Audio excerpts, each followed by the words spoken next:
Tiga pelindung arwah yang biasa kita menyebutnya sebagai pengacara akhirat, Ganglim, Heewon-mek, dan Dokchun sedang bertarung melawan para iblis neraka dalam rangka mengawal seorang arwah manusia yang bernama Kim Soo-hong. Karena terlalu banyak jumlah iblis yang menyerang, membuat Ganglim, sang kapten dari dua anak buah pelindung itu, teler kewalahan. Bahkan Heewon-mek juga sudah terlihat kelelahan. Namun alangkah beruntungnya mereka karena tiba-tiba muncul gundukan tanah yang meninggi. Ternyata itu adalah neraka kekeluargaan, di mana neraka ini adalah tujuan pertama Ganglim karena di neraka ini dia akan langsung bertemu dengan sang raja neraka, yaitu Raja Yomra, dan tentunya dua jaksa penuntut umum yang akan selalu hadir untuk menuntut semua arwah dalam persidangan neraka. Di sini kedua jaksa penuntut itu langsung menyerang para pelindung dengan tuduhan yang macam-macam, mulai dari tuduhan melanggar hukum akhirat, mengacaukan alam akhirat, hingga tuduhan telah membawa arwah penasaran yang tak lain adalah Soo-hong. Dan memang arwah yang bernama Soo-hong inilah yang sekarang menjadi trending topik karena kekacauan yang sangat besar di alam dunia dan juga alam akhirat adalah karena ulah arwah Soo-hong, sehingga dia akan didakwa sebagai arwah penasaran yang wajib masuk neraka. Namun Ganglim juga mempunyai sebuah kertas yang disebut dengan kertas arwah yang menunjukkan bahwa Soo-hong ini adalah arwah mulia yang tidak boleh disiksa di neraka. Hal itu adalah karena sebenarnya Soo-hong adalah orang baik yang tiba-tiba mati menjadi arwah penasaran yang kemudian ditolong oleh Ganglim sehingga bisa menjadi arwah mulia setelah membantu kakaknya yang bernama Jahung untuk bereinkarnasi dengan cara masuk ke dalam mimpi ibunya yang masih hidup, yang diistilahkan dengan kunjungan mimpi, agar sang ibu merelakan dan mengikhlaskan kematiannya dan juga agar memaafkan sang kakak yaitu Jahung. Sehingga Raja Yomra saat itu juga mengampuni dosa-dosa arwah Jahung sesuai dengan hukum alam akhirat pasal 1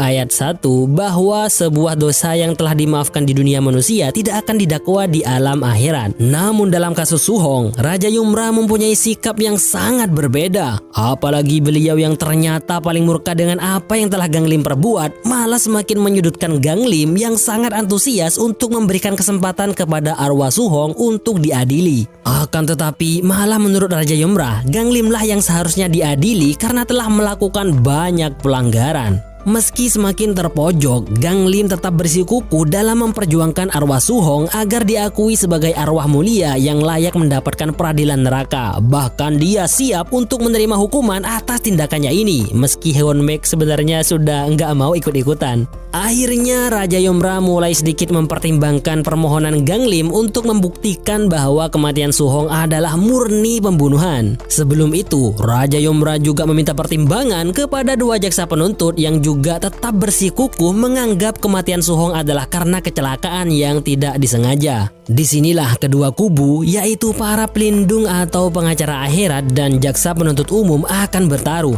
Jika Ganglim bisa membuktikan bahwa kematian Soo-hong adalah karena pembunuhan berencana, maka Soo-hong akan menjadi arwah mulia yang akan mendapatkan hak istimewa untuk mendapatkan peradilan yang adil. Namun jika gagal, maka jabatan mereka bertiga sebagai pelindung beserta hak istimewa untuk reinkarnasi yang selama ini mereka tunggu-tunggu akan dicabut dan mereka akan masuk neraka kholidina fiha abada, selama-lamanya. Sementara untuk jaksa penuntut akan dipenggal lehernya jika Ganglim berhasil menang dalam persidangan kasus Soo-hong ini, di mana dia adalah arwah ke-49 atau arwah terakhir yang akan membuat mereka reinkarnasi.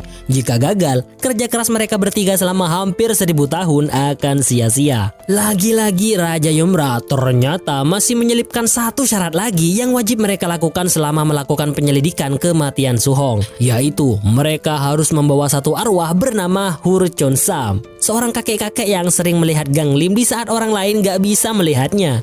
Alasan Raja Yomra menyuruh mereka bertiga adalah karena si kakek sebenarnya sudah melewati masa hidupnya. Artinya dia seharusnya sudah mati.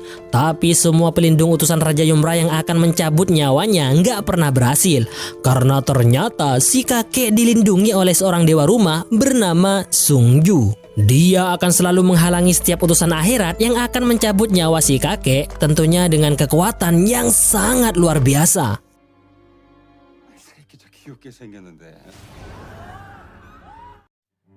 Lebih konyolnya lagi, Sung Ju sang dewa rumah juga malah menampakkan diri layaknya manusia untuk membantu si kakek yang juga mempunyai seorang cucu bernama Hur Hyun Dong. Akhirnya Gang Lim membagi tugas, di mana yang akan mengurusi kakek dan dewa rumah adalah Lee Duk Chun dan Hewon Mek. Sementara yang akan mengawal Su Hong dalam persidangan sekaligus menyelidiki kasus kematian Su Hong adalah Gang Lim sendiri. Setelah itu, di saat Hewon Mek dan Duk Chun pergi ke alam dunia untuk mencabut nyawa kakek Chun Sam, Gang Lim masih di neraka kekeluargaan melanjutkan adu argumen dengan Raja Yomra, di mana Gang Lim mengeluarkan dalil pembelaannya, yaitu hukum alam akhirat pasal 36. Seorang arwah mulia yang mencurigai kematian yang mencurigakan bisa memilih untuk menerima peradilan di alam akhirat. Lalu kembali Raja Yomra menanyakan kesanggupan Gang Lim untuk melanjutkan kasus ini. Nah, di saat Gang Lim dengan mantap menerima keputusan dari Raja Yomra, si Su Hong yang sarjana hukum malah tiba-tiba protes karena menganggap hukum di sini nggak adil. Dia mengira di sini memakai hukum alam dunia. Jadi dari 7 neraka yang ada di akhirat ini, yaitu neraka kemalasan, kebohongan, pengkhianatan, ketidakadilan, kekerasan, pembunuhan, dan kekeluargaan, Su Hong hanya akan disidang di 3 neraka saja, yaitu neraka ketidakadilan, kekerasan, dan pembunuhan, di mana di neraka terakhir ini juga sekaligus akan dihadiri oleh Raja Yomra, dan untuk neraka yang lain hanya akan dilewati saja. Sementara itu di alam dunia, tepatnya tanggal 1 Juli tahun 2017, di pinggiran sebuah kota, terlihat Sung Ju sedang menemani cucu si kakek yang bernama Hur Hyun Dong sambil lalu menata barang rongsokan yang akan dia jual. Lalu dia melihat Hyun Dong malah membaca tulisan dengan bahasa kasar pada sebongkah dinding. Akhirnya dia pun mulai menutupi tulisan jelek dan gak baik itu menjadi sebuah mahakarya yang sangat luar biasa. Bahkan hampir seluruh tempat di sekelilingnya menjadi tempat indah hasil karyanya. Ternyata Duk Chun dan Hewon Mek sudah ada di sini mengamati Sung Ju yang asyik menemani anak kecil itu dari kejauhan. Saat malam tiba, Duk Chun mulai melakukan ritual penarikan arwah kakek Chun Sam. Sementara Hewon Mek mencari wujud asli Sung Ju yang disinyalir adalah sebuah pot atau sebuah guci, yang mana jika benda yang dijadikan perwujudan Sung Ju itu hancur, maka Sung Ju sang dewa rumah juga akan lenyap. Lalu saat Hewon Mek menemukan sebuah pot dalam lemari, tanpa pikir panjang dia pun langsung meminum air yang ada di dalamnya. Kemudian betapa terkejutnya Hewon Mek saat melihat Duk Chun sudah dicekel dan dicengkram oleh Sung Ju. Dan alangkah konyolnya Hewon Mek karena ternyata pot yang dia minum airnya bukanlah perwujudan Sung Ju, melainkan tempat pipis si kakek. Lalu pertarungan pun terjadi.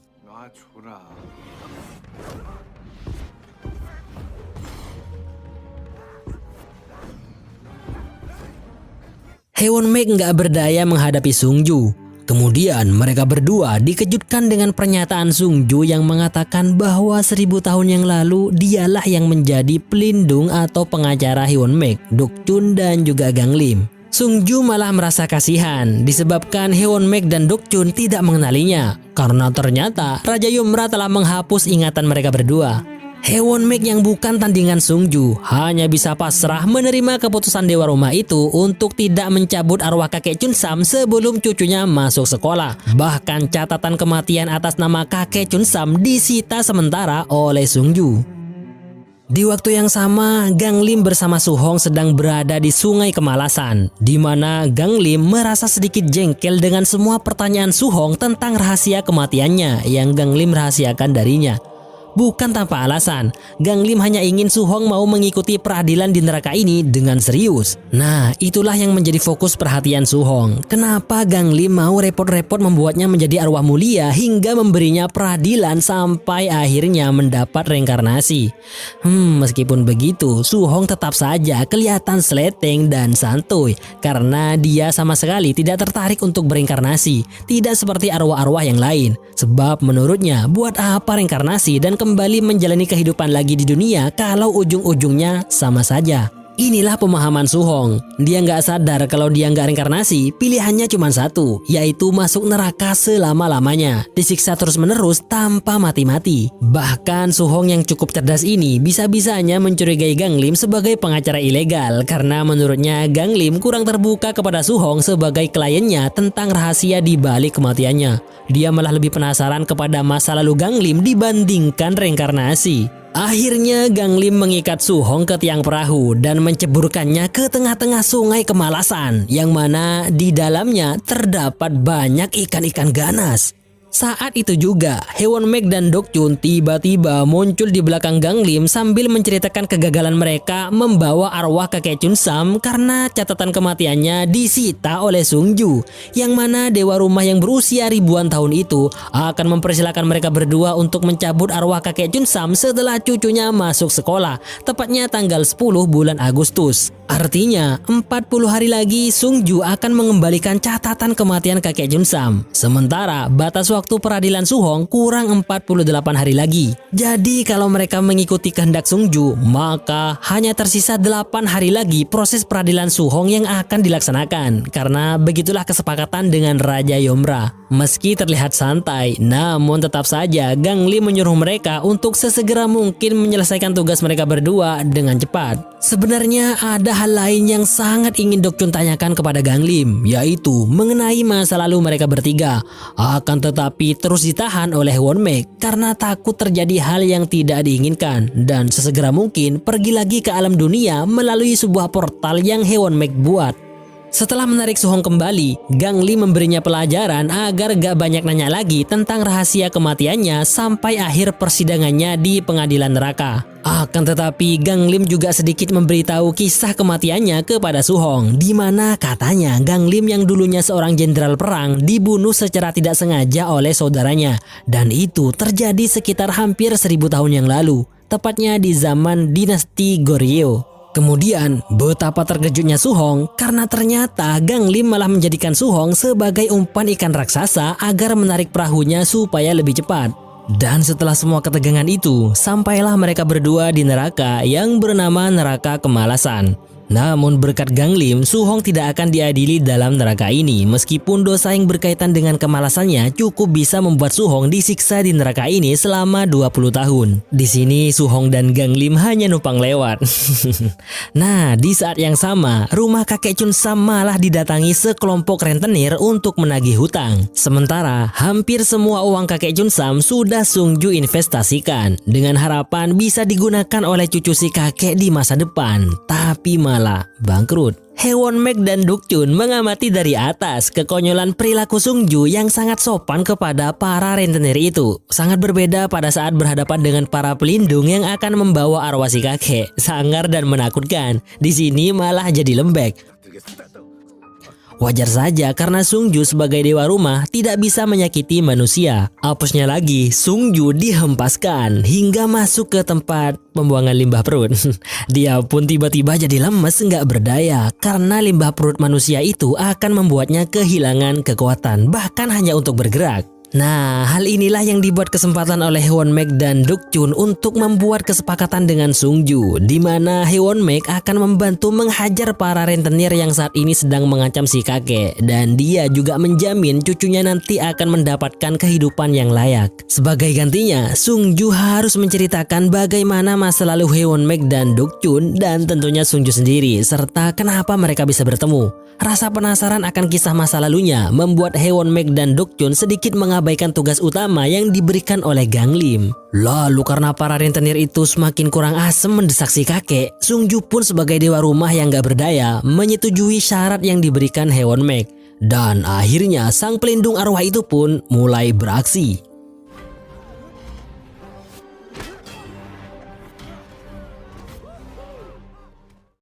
Kemudian setelah para rentenir pergi dan Sungju selesai mencuci tangannya meski masih meninggalkan bau nggak sedap, dia pun mulai menceritakan siapa Haewon-mek di masa lalu. Ternyata 1000 tahun yang lalu, tepatnya tahun 1017, bersamaan dengan terjadinya konflik antara dinasti Goryeo dan suku Jurchen, Haewon-mek adalah seorang prajurit Goryeo yang paling ganas dan ditakuti karena kekuatan dan kecerdasannya dalam pertempuran. Dia terkenal dengan julukan si kucing garong putih karena sering menggunakan selendang bulu kucing garong putih.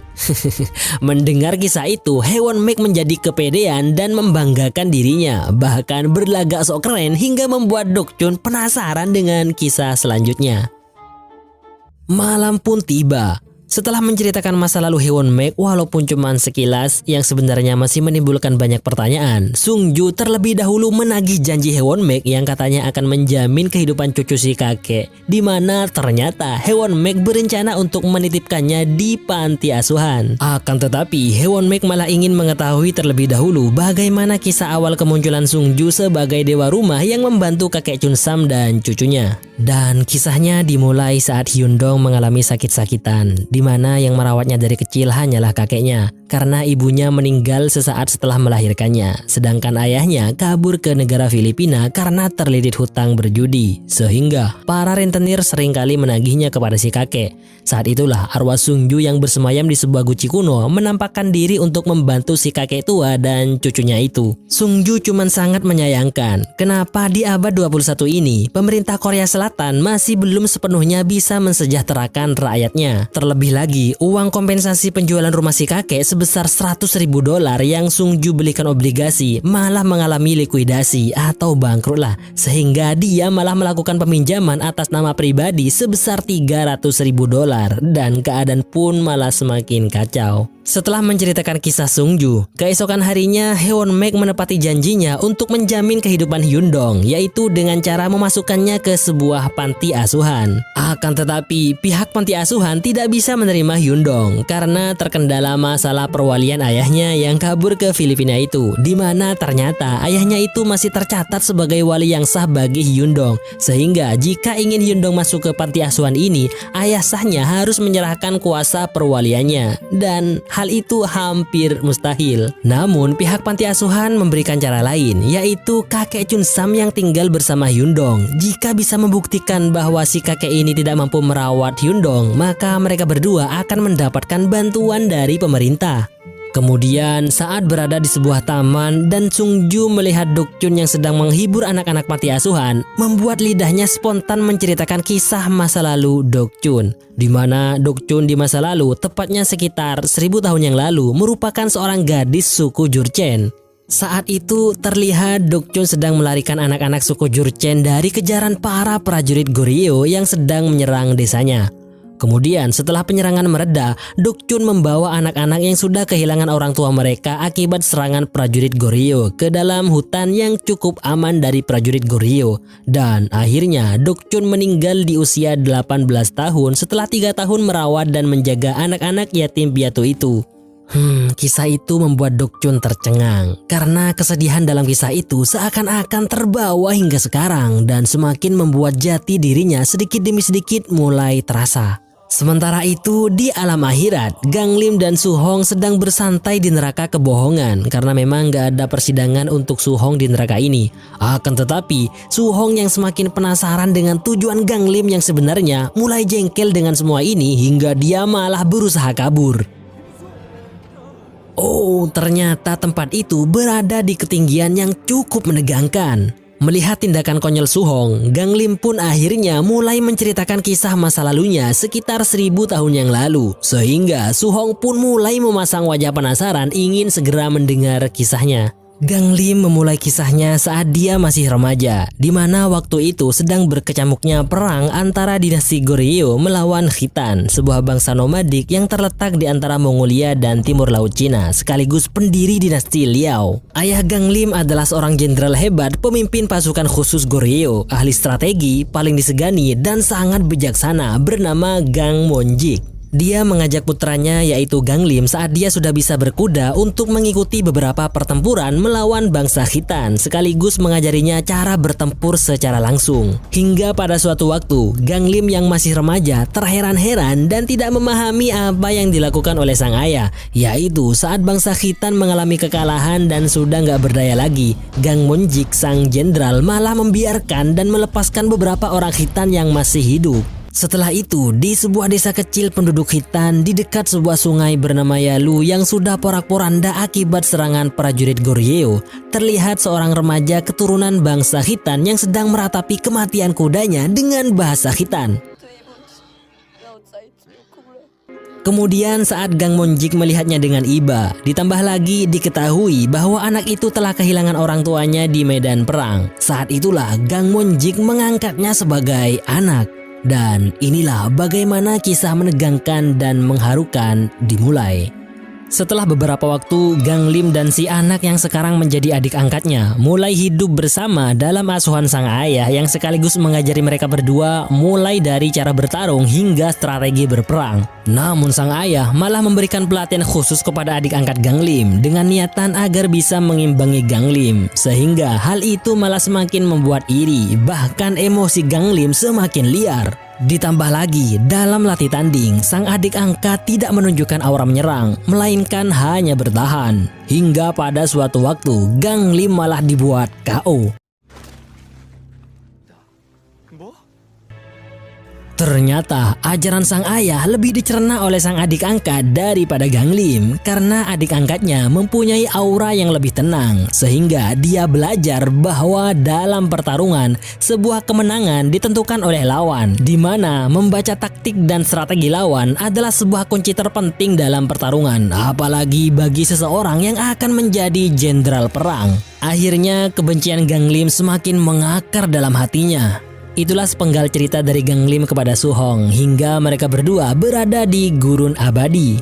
Sementara itu, pagi yang cerah di alam dunia, Haewon Mek sedang melatih kakek Chun Sam untuk berpura-pura tuli agar bisa dibuat alasan kepada pemerintah supaya dianggap tidak bisa merawat cucunya dengan layak. Walaupun Haewon Mek cukup kewalahan dengan tingkah sang kakek yang seenaknya sendiri, yang mana bertepatan saat itu si kakek melihat siaran televisi yang memberitakan penemuan mayat Kim Su Hong. Yang membuat Haewon Mek terkejut adalah bahwa si kakek menyadari bahwa Su Hong dibawa oleh para pelindung arwah yang sekaligus bertugas sebagai pencabut nyawa yang tak lain adalah Gang Lim. Kemudian saat siang hari, si kakek mempersiapkan barang-barang dari tetangga mereka yang akan pindah rumah yang tak lain adalah Ibu Su Hong, di mana dari kejauhan para arwah pelindung sedang memperhatikan perpisahan haru itu penuh perasaan. Ditambah kata-kata dari Duk Chun yang saling disambung oleh Haewon Mek dan Sung Ju. Mereka yang bertemu pada akhirnya harus berpisah, dan mereka yang berpisah akan bertemu lagi. Dari situlah Haewon Mek kembali teringat tentang rasa penasarannya bagaimana dia di masa lalu sebagai prajurit dinasti Goryeo bisa bertemu dengan Dok Chun, seorang yatim piatu dari bangsa Jurchen yang merupakan bawahan bangsa Khitan, musuh dari Goryeo. Akhirnya setelah menghela nafas penuh arti, Sung Ju melanjutkan kisah masa lalu mereka, di mana ceritanya dimulai di sebuah hutan. Saat itu, seorang gadis lusuh yang tak lain adalah Dok Chun diselamatkan oleh Haewon Mek dari terkaman macan buas.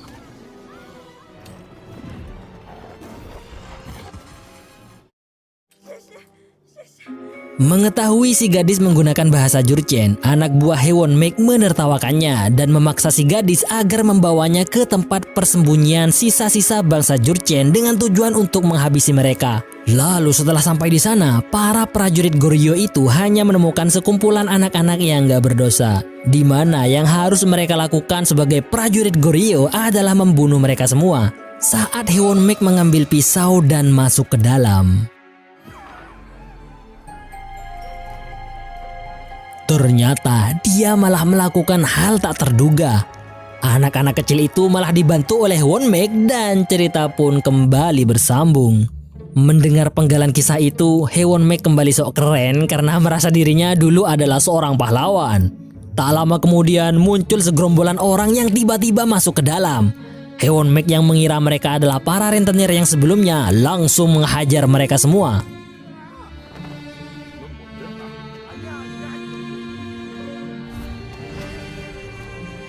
Setelah itu, betapa terkejutnya Hewon Mek saat tahu bahwa orang-orang itu adalah para petugas penggusur rumah yang akan menggusur rumah si kakek yang sudah dijual ini. Padahal Sungju sudah melarangnya. Setelah semua ketegangan itu, Hewon Mek dan Sungju membawa si kakek ke balai kota untuk mendapatkan jaminan kesejahteraan hidup untuk Hyundong dengan rencana sebelumnya, yaitu berpura-pura tuli.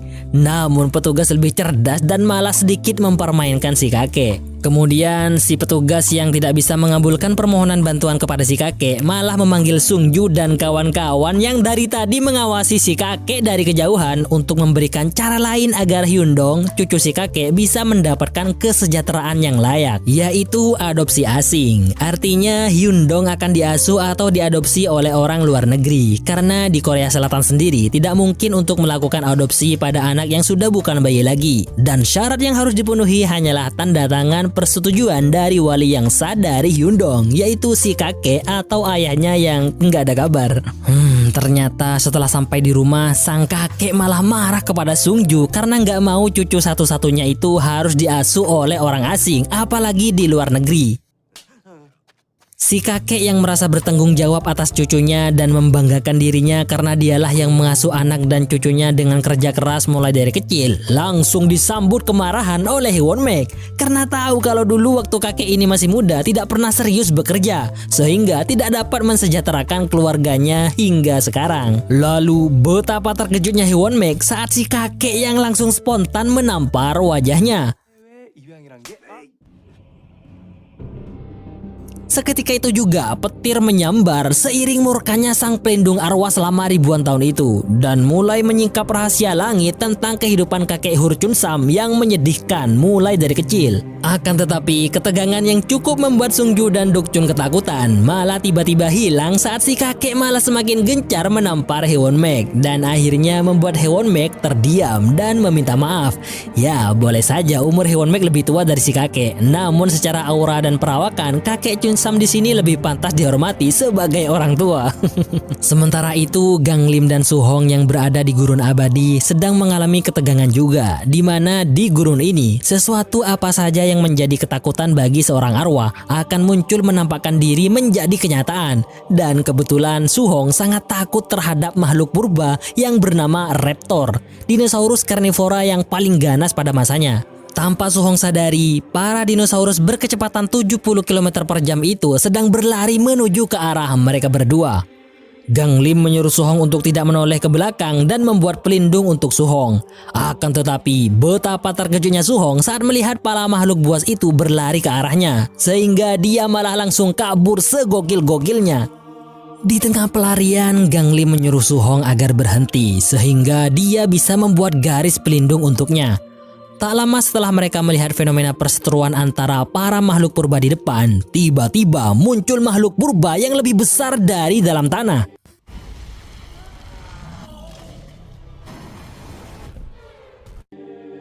Dalam perut hewan purba yang bernama Mosasaurus, saat Gang Lim mengatakan bahwa mereka akan dibawa ke neraka pengkhianatan, membuat Su Hong mengulang-ulang kata pengkhianatan, sehingga membuat Gang Lim kembali teringat sekaligus terbayang-bayang tentang jasad Su Hong yang dikubur hidup-hidup oleh Letnan Park dan Dong Yeon. Saat itulah Gang Lim melayangkan pertanyaan kepada Su Hong tentang bagaimana perasaannya jika Letnan Park dan Dong Yeon telah mengkhianati dirinya sehingga membuatnya terbunuh.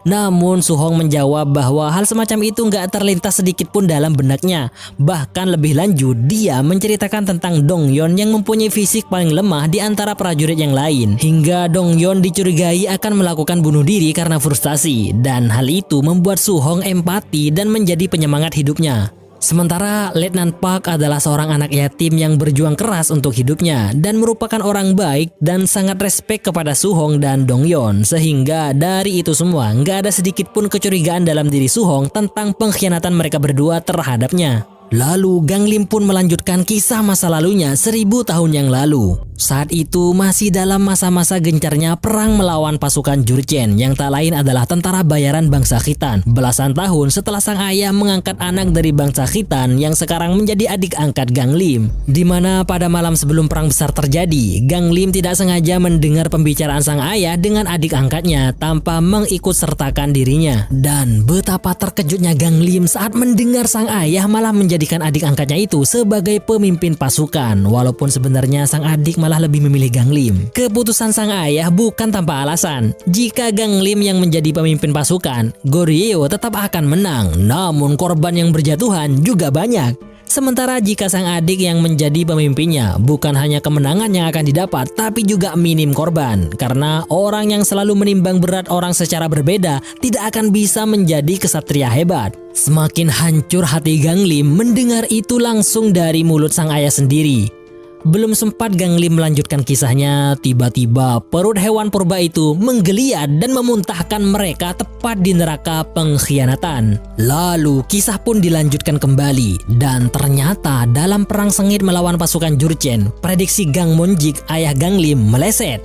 Prajurit yang dipimpin oleh adik angkat Gang Lim mengalami kekalahan. Sebanyak 50.000 pasukan tewas dalam medan pertempuran, termasuk Gang Monjik. Dan hal itu membuat ibu Gang Lim syok hingga pingsan. Tak lama setelah itu, Gang Lim ditunjuk sebagai panglima oleh istana untuk mempertahankan benteng. Nah, belum selesai Gang Lim melanjutkan ceritanya, Su Hong malah spoiler dengan menebak apa yang akan dilakukan Gang Lim pertama kali segera setelah menjabat menjadi panglima, yaitu mengutus sang adik angkat ke daerah perbatasan paling berbahaya dengan alasan sebagai pertanggungjawaban atas kematian ayahnya. Dan memang benar, itulah yang dilakukan oleh Gang Lim. Sementara itu di alam dunia, Sung Ju dan Hwon Mek masih berdebat tentang Hyun Dong yang akan diadopsi atau tidak. Di mana Sung Ju yang melihat sang kakek tidak setuju juga ikut tidak setuju karena sama saja dengan membuang cucu kakek itu. Sedangkan Hwon Mek yang ingin urusan ini cepat selesai malah ngotot untuk menjadikan Sung Ju sebagai wali, sehingga dengan begitu persyaratan Hyun Dong untuk diadopsi akan segera bisa dilanjutkan. Kemudian tanpa diduga, Dok Chun malah tiba-tiba ingin mengetahui kisah lanjutan dari dirinya di masa lalu. Akhirnya Sung Ju kembali menceritakan kisah lanjutan dari Dok Chun. Dimulai dari beberapa hari setelah Hwon Mek meninggalkan Dok Chun dan para anak-anak bangsa Jurchen yang dia bantu. Kembali Dok Chun ditemukan oleh Hwon Mek dan anak buahnya. Padahal Hwon Mek sudah menyuruhnya untuk tidak lagi mendekati benteng perbatasan tempat Hwon Mek bertugas. Akan tetapi setelah mengetahui bahwa Dok Chun sedang dalam kondisi yang sangat menyedihkan karena harus mencari obat untuk beberapa anak yang sakit, membuat Hwon Mek pun terpaksa kembali membantu anak-anak yatim piatu suku Jurchen, walaupun sekali lagi Hwon Mek melakukan pelanggaran berat karena telah membantu musuh. Bersama para anak buahnya, Hwon Mek merawat anak-anak yatim itu sepenuh hati. Sung Ju menutup kisah kali ini dengan momen Hwon Mek sang kesatria kesepian yang sedang berduaan dengan Dok Chun, sang pengurus anak yatim piatu suku Jurchen. Sung Ju berniat membuat momen itu sebagai akhir dari kisah yang selama ini Dok Chun dan Hwon Mek pertanyakan. Akan tetapi mereka berdua merasa selama ini ada yang kurang dengan kisah ini, di mana kisah yang diceritakan Sung Ju sedikit aneh karena tidak memiliki awal, tiba-tiba langsung selesai. Nah, Hwon Mek penasaran kenapa dia bisa menjadi penjaga perbatasan dan siapa yang mengutusnya. Begitu juga dengan Dok Chun yang malah ingin Sung Ju bercerita lengkap dari awal sampai mereka mati. Akhirnya dengan terpaksa Sung Ju memberitahu mereka berdua bahwa yang mengutus Hwon Mek menjadi penjaga perbatasan adalah seseorang yang bernama Milnak. Dan kisah masa lalu versi Sung Ju pun berlanjut kembali, melanjutkan momen berduaan antara Hwon Mek dan Dok Chun. Saat-saat inilah yang membuat Hwon Mek tersentak setelah mendengar kisah Dok Chun yang orang tuanya dan kerabatnya dibunuh oleh seorang prajurit Goryeo yang memiliki julukan kucing garong putih yang tak lain adalah Hwon Mek sendiri. Betapa ironisnya fenomena ini karena orang yang menolong Dok Chun ternyata juga yang telah membuatnya menjadi yatim piatu. Kisah Sung Ju kali ini benar-benar membuat perasaan Dok Chun gak karuan, antara harus gembira atau sedih.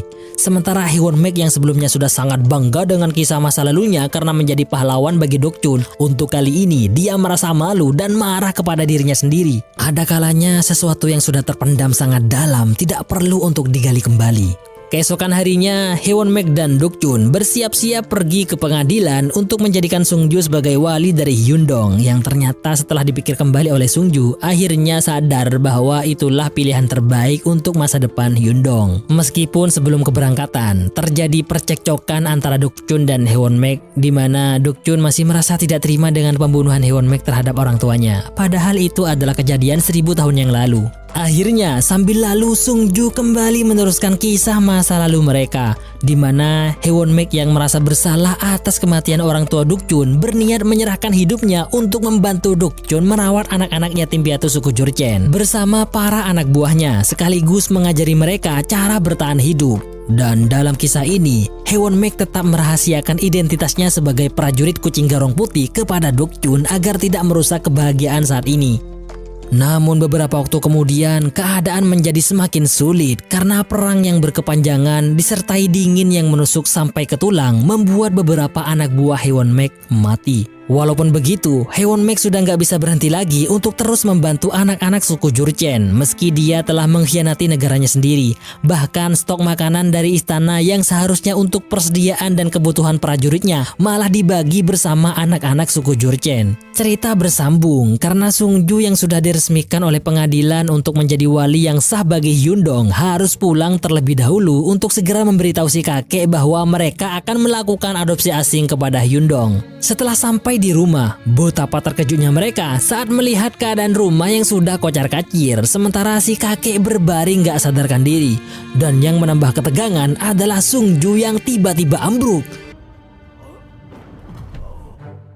Ternyata Gucci yang menjadi perwujudannya juga ikut hancur dalam kekacauan ini. Itu semua ternyata adalah ulah para petugas penggusur yang tempo hari dihajar oleh Hewon Mek. Sementara itu, Gang Lim dan Su Hong sudah sampai di kawasan neraka ketidakadilan. Su Hong yang malah sangat penasaran dan ingin mengetahui kisah Gang Lim setelah kematian ayahnya dan bagaimana kelanjutan kisah sang adik yang dia kirim ke perbatasan, membuat Gang Lim mengungkap fakta kematian Su Hong yang memang mengalami ketidakadilan. Karena sebenarnya kematian Su Hong adalah sebuah pembunuhan berencana oleh orang yang paling Su Hong percaya sehingga dia bisa menjadi arwah mulia. Lalu tibalah Su Hong di persidangan neraka ketidakadilan, yang mana sebelumnya kakaknya yaitu Jahung hanya melewati saja neraka ini tanpa ada persidangan. Namun untuk Su Hong yang memiliki hubungan dengan sebuah ketidakadilan atas kematiannya akan disidang di sini, di mana di neraka ini sudah ada penguasa neraka ketidakadilan yang menyambutnya. Dan juga seperti biasa, dua jaksa penuntut sudah siap melayangkan tuntutan seberat-beratnya kepada Su Hong. Dan persidangan dimulai dengan tuntutan jaksa yang menganggap Su Hong tidak menerima kematiannya, yang mana menurut jaksa kematian Su Hong adalah sebuah ketidaksengajaan sehingga dia menjadi arwah penasaran, gentayangan, dan menyebabkan kekacauan baik di alam dunia maupun di alam akhirat. Dan jaksa menuntut Su Hong agar dihukum 500 tahun dibekukan dalam es. Nah, disinilah Gang Lim mulai melakukan pembelaan. Gang Lim mengeluarkan argumennya bahwa Su Hong mati bukan karena ketidaksengajaan, melainkan karena ketidakadilan. Sebab jika matinya karena ketidaksengajaan dan menjadi arwah penasaran, ngapain dia disidang di neraka ketidakadilan ini? Dan untuk membuktikan ini, Gang Lim harus mendatangkan langsung orang yang bertanggung jawab atas kematian Su Hong. Karena untuk menggunakan cermin karma seperti biasanya tidak bisa, disebabkan catatannya sudah terhapus saat dulu Su Hong menjadi arwah penasaran.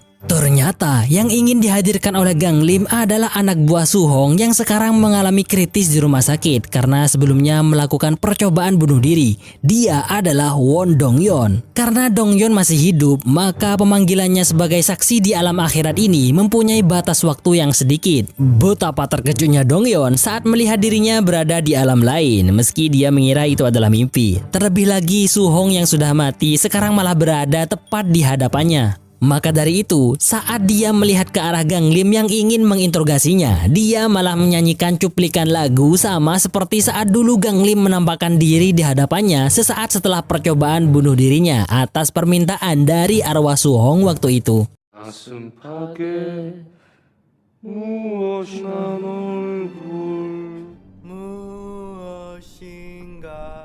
Lalu Gang Lim cepat-cepat melayangkan pertanyaan kepada Dong Yeon tentang kejadian di pos penjagaan barak saat terjadi insiden penembakan terhadap Su Hong. Namun bukan itu yang menjadi pertanyaan inti Gang Lim, melainkan kejadian setelah itu di mana Gang Lim menyudutkan Dong Yeon dengan bertanya apakah Dong Yeon mengubur Su Hong hidup-hidup, hingga membuat Dong Yeon langsung panik dan menyebut nama Letnan Park selaku orang yang merencanakan penguburan Su Hong. Bahkan Su Hong sedikit tidak terima atas perlakuan Gang Lim terhadap Dong Yeon.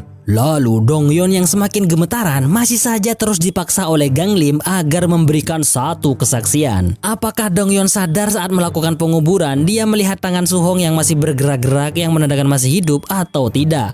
Akan tetapi meskipun hal itu benar, Dong Yeon tetap tidak mau mengatakannya dan malah mengeluarkan kata-kata yang dulu pernah Su Hong sampaikan kepada Dong Yeon melalui Gang Lim saat masih menjadi arwah penasaran sesaat setelah Dong Yeon melakukan percobaan bunuh diri, yaitu jangan pernah menyia-nyiakan air mata yang baru di masa lalu. Kata-kata itu adalah motivasi dari Su Hong kepada Dong Yeon agar tetap semangat menjalani kehidupan. Namun jika hal yang disampaikan Su Hong kepadanya itu diucapkan Dong Yeon di saat-saat seperti ini, malah membuat Su Hong semakin penasaran walaupun tetap saja Su Hong tetap tidak akan percaya jika Dong Yeon sengaja menguburnya. Lalu Su Hong pun beranjak untuk menghampiri Dong Yeon, namun tiba-tiba penguasa neraka ketidakadilan malah mengurungnya dalam kotak kaca yang terus mengalirkan air. Di saat-saat itu, Su Hong masih saja membela Dong Yeon dan berharap tuduhan Gang Lim kepada Dong Yeon tidak benar tanpa memperdulikan bahwa jika saja Dong Yeon mengatakan kebenarannya, maka Su Hong akan selamat dalam neraka ini. Akan tetapi, rasa sayangnya kepada Dong Yeon membuat Su Hong terus membelanya sampai pada akhirnya keadaan semakin gawat dan menegangkan karena Dong Yeon semakin terpojok dan sekarat karena waktunya berada di alam ini sudah melebihi batas sehingga tubuhnya yang berada di rumah sakit mengalami kritis. Dan sesaat sebelum Dong Yeon menghilang, dia mengucapkan permintaan maaf kepada Su Hong karena sadar akan kesalahannya. Pada akhirnya, nyawa Dong Yeon tidak tertolong lagi dan tuduhan semakin memberatkan Su Hong dan Gang Lim karena dianggap telah melakukan pembunuhan terhadap saksi. Gang Lim yang terus mengajukan pembelaan atas Su Hong karena memang belum adanya bukti yang memberatkan Su Hong. Oleh penguasa neraka ketidakadilan, Su Hong dianggap tidak bersalah dan bisa melanjutkan persidangan di neraka selanjutnya. Tapi Su Hong malah marah kepada Gang Lim yang telah dianggap membunuh Dong Yeon. Setelah semua ketegangan di alam akhirat, saatnya untuk melihat keadaan Haewon Mek dan Dok Chun di alam dunia, di mana saat ini Dok Chun sedang berusaha memperbaiki guci milik Sung Ju dengan lem perekat, namun tetap tidak bisa kembali seperti semula. Dan hal itu semakin membuat Sung Ju semakin lemah sambil lalu dia meratapi sebuah penyesalan karena telah membeli obligasi dan bermain saham yang tidak dia pahami meski tujuannya untuk jangka panjang masa depan Hyundong. Kejadian tak terduga ini membuat Sung Ju teringat kejadian 1000 tahun yang lalu hingga dia pun mulai menceritakan kembali lanjutan kisah Haewon Mek dan Dok Chun, yaitu hari di mana seseorang yang bernama Milak yang tak lain adalah seseorang yang telah mengutus Haewon Mek menjaga perbatasan mengetahui apa yang sudah Haewon Mek lakukan selama akhir-akhir ini, yaitu membantu orang-orang Jurchen yang tak lain adalah musuh Goryeo, di mana Milak yang membawa pasukan dari istana langsung membantai semua anak buah Haewon Mek. Akan tetapi Haewon Mek yang terus didesak agar memberitahu keberadaan anak-anak Jurchen tetap bersikukuh tidak akan memberitahunya karena pasti pasukan istana akan langsung membunuh anak-anak nggak berdosa itu.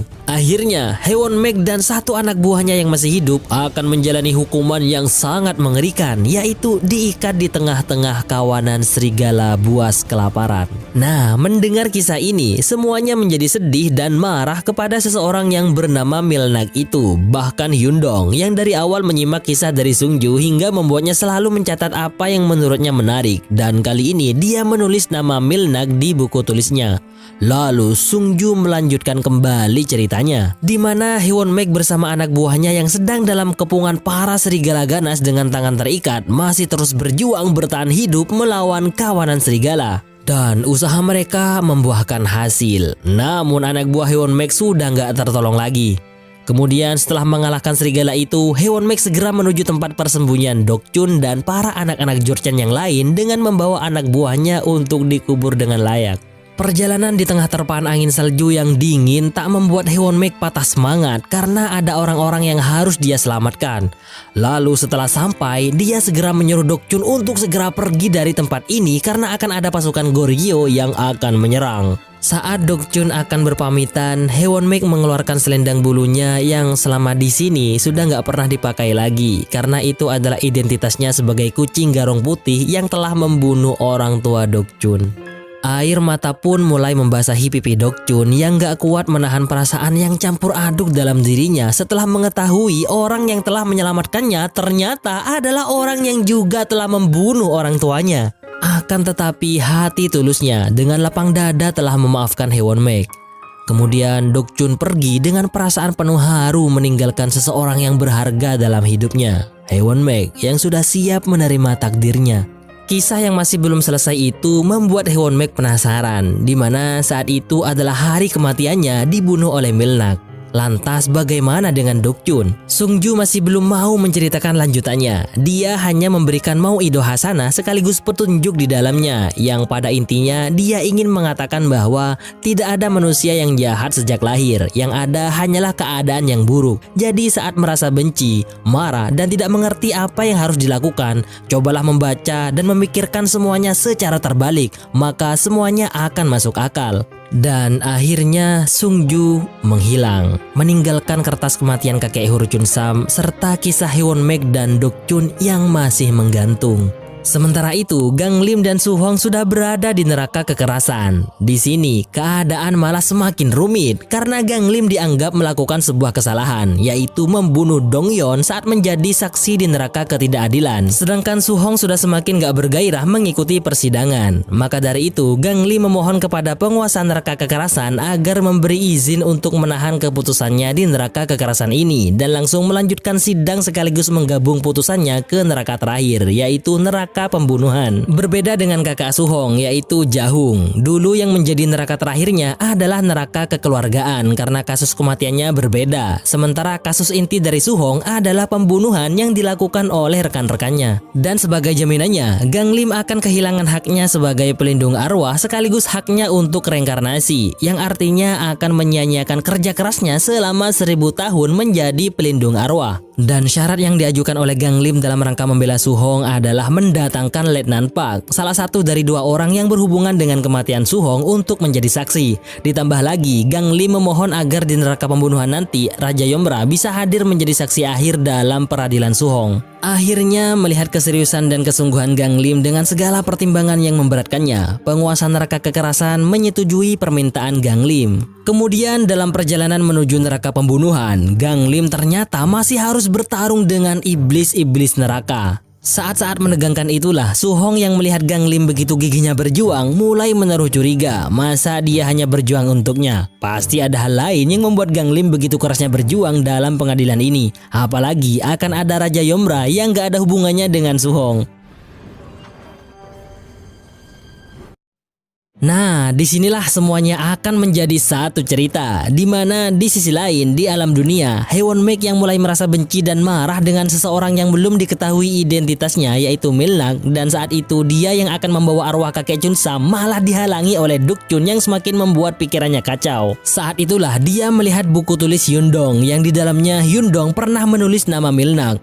Dan alangkah terkejutnya Haewon-mek saat dia membalik buku tersebut. Ternyata ada nama yang begitu akrab baginya.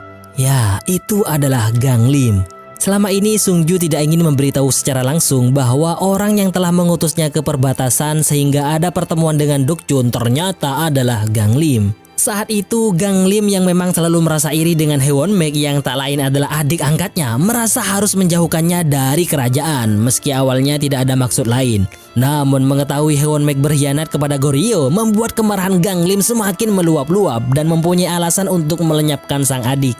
Akhirnya disinilah kejadian yang mengikat ketiga pelindung arwah itu. Di saat Gang Lim sedang melakukan pembunuhan kepada Haewon-mek, tiba-tiba dia ditusuk oleh Dokchun yang kembali karena khawatir dengan Haewon-mek. Dan Dokchun pun akhirnya mati di tangan Gang Lim. Butiran-butiran salju menjadi saksi bisu atas tragedi yang membuat Gang Lim merasa bersalah dengan semua yang telah terjadi. Hingga luka tusukan di tubuhnya tidak sebanding dengan dalamnya luka hati yang semakin membuatnya menderita.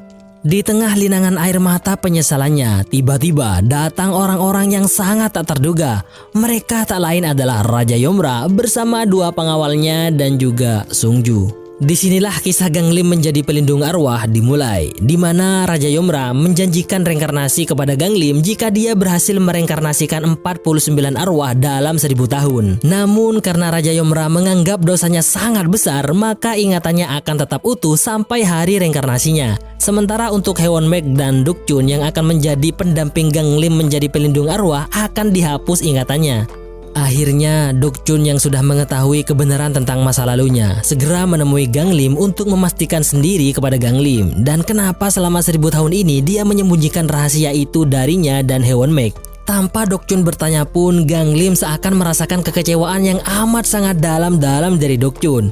Dari sini, Su Hong yang sudah paham dengan apa yang terjadi langsung mengajak Gang Lim agar segera menyelesaikan persidangan. Di mana Su Hong malah sedikit heran, sebenarnya yang akan disidang itu dirinya atau Gang Lim. Melihat situasi yang mulai berubah dan berfokus kepada masa lalu ketiga pelindung arwah, yaitu Duk Chun, Gang Lim dan Haewon Mek yang baru saja muncul. Dan persidangan terakhir di neraka pembunuhan akan segera dimulai, di mana saksi dari alam dunia yaitu Letnan Park sudah mulai memasuki area persidangan walaupun penuh ketakutan dan gemetaran dengan apa yang ada di hadapannya. Di mana selain ada penguasa neraka pembunuhan dengan wajah menyeramkannya, ada juga Raja Yomra yang kali ini dengan tampilan rambut terurai. Kemudian sidang diawali dengan pertanyaan Gang Lim yang disela oleh jaksa penuntut dengan niatan agar apa yang akan dikatakan Gang Lim tidak perlu dijawab oleh Letnan Park sebagai saksi karena khawatir seperti kejadian sebelumnya di neraka ketidakadilan. Lalu alangkah mengejutkan sekali saat Gang Lim malah tiba-tiba mengajukan pertanyaan kepada Raja Yomra, di mana Gang Lim sangat ingin tahu alasan Raja Yomra menjadikannya sebagai pelindung arwah yang harus mereinkarnasikan 49 arwah selama 1000 tahun bersama dengan dua orang yang telah dibunuhnya, yaitu Haewon Mek dan Duk Chun, sehingga selama ini Gang Lim merasakan sakit yang menurutnya lebih pedih dari siksa neraka. Dan selama ini Gang Lim merahasiakan hal ini kepada Haewon Mek dan Duk Chun. Dengan raut wajah tegang berbalut amarah, Raja Yomra menggiring Gang Lim untuk mengingat kembali kesalahannya yang hingga sekarang belum diselesaikan, yaitu memohon ampun dan maaf kepada Haewon Mek dan Duk Chun. Akan tetapi hingga detik ini belum juga Gang Lim lakukan dan rela menjalani hari-hari selama 1000 tahun dengan rasa bersalah dan penderitaan. Haewon Mek dan Duk Chun yang dari awal mengintip persidangan juga merasakan penderitaan batin yang dibawa oleh Gang Lim dengan penuh haru. Nah, dari sini Gang Lim mulai mengungkap alasan dibalik penyelamatan Letnan Park saat terjadi kekacauan di alam dunia akibat kemarahan arwah Su Hong yang saat itu menjadi arwah penasaran. Meski hal itu membuat Gang Lim melanggar aturan akhirat yang tidak memperbolehkan mencampuri urusan manusia di alam dunia, yaitu tak lain dan tak bukan hanya untuk memberikan waktu untuk Letnan Park agar meminta maaf kepada Su Hong yang telah dia bunuh secara sengaja. Pernyataan itu juga sekaligus sebagai upaya Gang Lim agar Letnan Park segera memberikan kesaksian atau pengakuan bahwa dia memang dengan sengaja telah membunuh Su Hong. Melihat Gang Lim mendekati Letnan Park dengan penuh amarah hingga membuatnya sangat ketakutan, membuat sang penguasa neraka pembunuhan menghardik Gang Lim sekaligus mengancam akan segera menceburkan Su Hong yang berstatus terdakwa ke dalam api neraka. Namun anehnya, Su Hong malah terlihat biasa-biasa aja, nggak ada takut-takutnya. Inilah saat-saat yang sangat menegangkan karena waktu Letnan Park berada di alam akhirat ini akan segera habis, sehingga dia mulai tersenggal-senggal sambil terngiang-ngiang mengingat kejadian penguburan Su Hong. Lalu bukannya melanjutkan persidangan, Gang Lim malah kembali mengajukan pertanyaan kepada Raja Yomra, dan ini yang terakhir. Namun kali ini berkaitan dengan ayah Gang Lim, yaitu Gang Monjik. Di mana Gang Lim penasaran kenapa kematian sang ayah tidak dicatat sebagai kasus pembunuhan dalam buku sejarah. Sebab Gang Lim menyadari bahwa dirinya lah yang telah membunuh sang ayah dengan meninggalkannya dalam tumpukan mayat prajurit. Padahal dia tahu bahwa sang ayah masih hidup. Disinilah Raja Yomra memberikan pernyataan yang sebenarnya disalahartikan oleh Gang Lim, yang mengira Raja Yomra ingin membuat Gang Lim mengakui kesalahannya dengan mengatakan bahwa kematian ayah Gang Lim ditutupi. Padahal bukan itu maksud sebenarnya. Tapi Gang Lim sudah terlanjur mengungkap alasan dia meninggalkan sang ayah dan membiarkannya mati, yaitu karena dia takut. Takut sang ayah akan memberikan posisinya kepada adik angkatnya yang tak lain adalah Hyunmek. Namun setelah berada di markas, Gang Lim merasa bersalah dan sesegera mungkin kembali ke tempat ayahnya. Namun ternyata sudah terlambat dan penyesalan Gang Lim masih segar hingga saat ini. Setelah itu, Gang Lim kembali melayangkan pertanyaan kepada Letnan Park dan sekarang setelah mendengar kisah penyesalan Gang Lim, akhirnya Letnan Park dengan tulus mengakui perbuatannya dan meminta maaf yang amat sangat dalam kepada Suhong.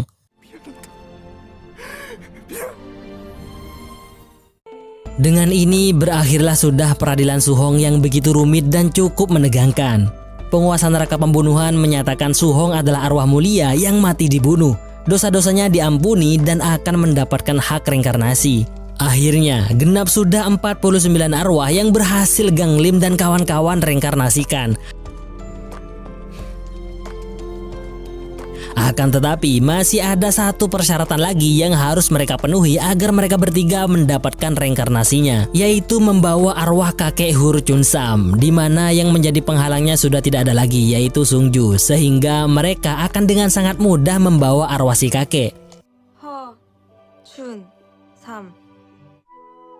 Namun ternyata Gang Lim mempunyai keputusan lain, di mana dia rela tidak mengambil jatah reinkarnasinya demi menunda pengambilan arwah sang kakek sembari menunggu cucu si kakek lulus sekolah. Bukan hanya itu, ternyata ada perintah lain dari Raja Yomra, yaitu mendampingi dan menjadi pelindung arwah lagi, sehingga San Misan kena 50 arwah yang akan mereka reinkarnasikan.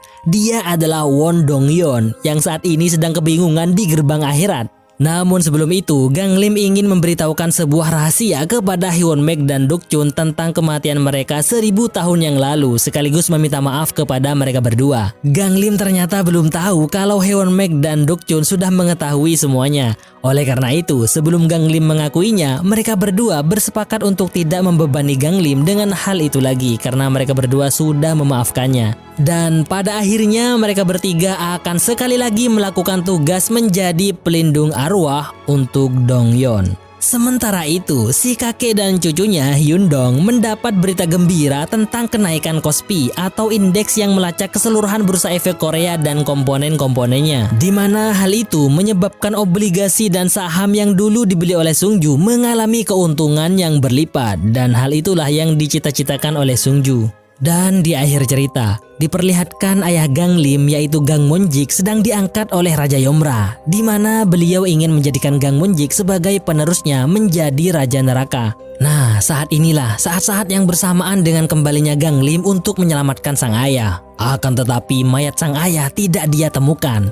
Inilah penyebab kematian sang ayah tidak dicatat sebagai pembunuhan dalam buku sejarah, dikarenakan Gang Monjik dipilih untuk menggantikan Raja Yomra sebelumnya. Dan hal yang sangat tak terduga adalah sebuah kenyataan bahwa Gang Monjik memohon kepada Raja Yomra sebelumnya agar saat dia menjadi Raja Neraka, wajahnya dirubah menjadi sama persis seperti Raja Yomra sebelumnya. Artinya, Raja Yomra yang selama ini atau selama 1000 tahun terakhir ini ternyata adalah Gang Monjik, ayah dari Gang Lim dengan menggunakan wajah Raja Yomra sebelumnya. Makanya nggak heran saat dalam pengadilan neraka pembunuhan, emosi Raja Yomra alias Gang Monjik juga meluap-luap seiring dengan meluapnya emosi Gang Lim yang merupakan anaknya sendiri.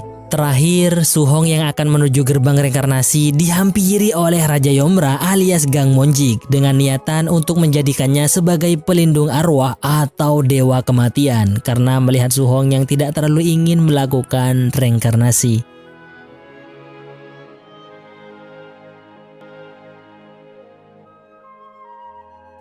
Sebagian besar orang menganggap kematian masih jauh sekali. Namun ketahuilah, saat hari itu tiba, maka sudah terlambat untuk melakukan apa yang bisa dilakukan hari ini.